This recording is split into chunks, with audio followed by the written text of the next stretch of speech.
तर विद्यार्थी मित्रांनो, जिल्हा परिषदेमध्ये भरतीची जाहिरात निघाली आहे. तर या भरतीची संपूर्ण माहिती आपण या व्हिडिओमध्ये पाहणार आहोत. तर हा व्हिडिओ तुम्ही शेवटपर्यंत पहा आणि चॅनलवर जर नवीन आला असाल तर चॅनलला सबस्क्राईब करून ठेवा. तर इथं बघू शकता, जिल्हा परिषद वर्धा पंचायत समिती स्तरावरील रिक्त असणारी डेटा एंट्री ऑपरेटर यांची जी पदे आहेत तर ती इथं भरायची आहेत. प्रधानमंत्री पोषण शक्ती निर्माण योजनेअंतर्गत आणि त्यासाठी इथं पात्र उमेदवारांकडून अर्ज मागवण्यात आलेले आहेत. तर एकूण जी पदे आहेत तर ती इथं 7 आहेत. तर अनुसूचित जातीसाठी एक आहे, अनुसूचित जमातीसाठी एक आहे, बजकसाठी एक आहे, इमावासाठी एक आहे, आदुकसाठी एक आहे, 600 माप्रसाठी एक आहे, तसेच खुल्या प्रवर्गासाठी इथे एक जागा आहे. तसेच या पदासाठी तुम्हाला जी शैक्षणिक पात्रता आहे तर तुम्हाला इथं किमान 12वी उत्तीर्ण लागणार आहे. तसेच तुम्हाला मराठी टायपिंग इथं लागेल 30 शब्द प्रति मिनिट, तसेच इंग्रजी टायपिंग 40 शब्द प्रति मिनिट तुम्हाला इथे लागणार आहे. आणि तुम्हाला MSc-IT प्रमाणपत्र पण इथे लागणार आहे. आणि या पदासाठी जे तुम्हाला वेतन आहे तर ते इथं 25,000 रुपये मिळणार आहे. तसेच या पदांसाठी जी वयोमर्यादा आहे तर ती 18 ते 38 वर्षापर्यंत आहे खुल्या प्रवर्गासाठी.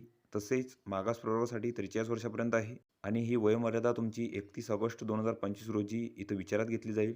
तसेच जी निवड प्रक्रिया आहे या पदांसाठी तर ती 10वीमध्ये मिळालेल्या गुणांची टक्केवारी आणि 12वीमध्ये मिळालेल्या गुणांची टक्केवारी यांची सरासरी इथं काढण्यात येईल. आणि उमेदवार जर इथं पदवीधर असेल तर त्याला इथं 10 गुण बोनस देण्यात येतील. आणि गुणांकन करून उमेदवारांची गुणवत्ता यादी इथं तयार केली जाणार आहे. आणि या यादीमधील उमेदवारांना संगणक परीक्षेसाठी 1:12 या अनुपातानुसार इथं बोलवण्यात येणार आहे.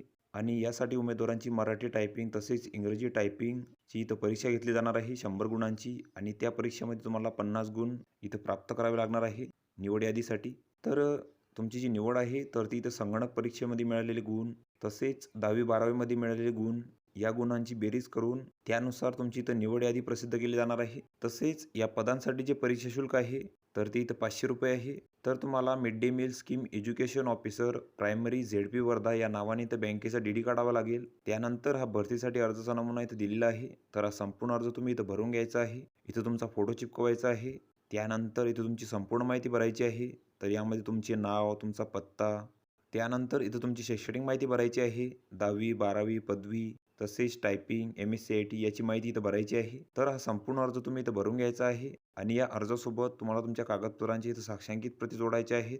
तर यामध्ये शैक्षणिक पात्रतेची प्रमाणपत्रे, वय प्रमाणपत्र, जातीचे प्रमाणपत्र, अधिवास प्रमाणपत्र, तर या सर्व कागदपत्रांच्या सेल्फ ॲटेस्टेट करून तुम्हाला इथं अर्जासोबत जोडायचे आहेत. आणि तुम्हाला तुमचे जे अर्ज आहेत तर ते 3/10/2025 पर्यंत सादर करायचे आहेत. आणि अर्ज सादर करण्याचे ठिकाण आहे तर तिथे दिलेले आहे. सदस्य सचिव तथा शिक्षणाधिकारी प्राथमिक जिल्हा परिषद वर्धा यांच्या कार्यालयातील प्रधानमंत्री पोषण आहार या कक्षामध्ये तुम्हाला तुमचे जे अर्ज आहेत तर ते इथं सादर करायचे आहेत. तर वरील जी पदे आहेत तर ती इथं कंत्राटी स्वरूपाची असून त्यांचा जो कालावधी आहे तर तो इथं 11 महिन्यांसाठी असणार आहे. तसेच या भरतीची संपूर्ण माहिती तसेच पात्र उमेदवारांची यादी तर याची संपूर्ण माहिती तुम्हाला जिल्हा परिषदेच्या संकेतस्थळावर इथं मिळून जाईल. तर तेथून तुम्ही ती माहिती घेऊ शकता. त्यानंतर इथं भरती परीक्षेचे वेळापत्रक इथं दिलेले आहे. तर ते तुम्ही इथं बघून घ्यायचे आहे. तर ही संपूर्ण माहिती तुम्ही इथं बघून घ्यायची आहे. या PDFची लिंक तुम्हाला डिस्क्रिप्शनमध्ये मिळून जाईल. तुम्ही त्यातून ती डाउनलोड करू शकता आणि संपूर्ण माहिती इथं बघू शकता. तर व्हिडिओ कसा वाटला मित्रांनो? व्हिडिओ आवडल्यास लाईक करा, शेअर करा आणि आमच्या चॅनलला सबस्क्राईब करा. म्हणजे येणारे व्हिडिओ तुम्हाला सर्वात आधी पाहायला मिळतील. चला तर भेटूया पुढच्या व्हिडिओमध्ये.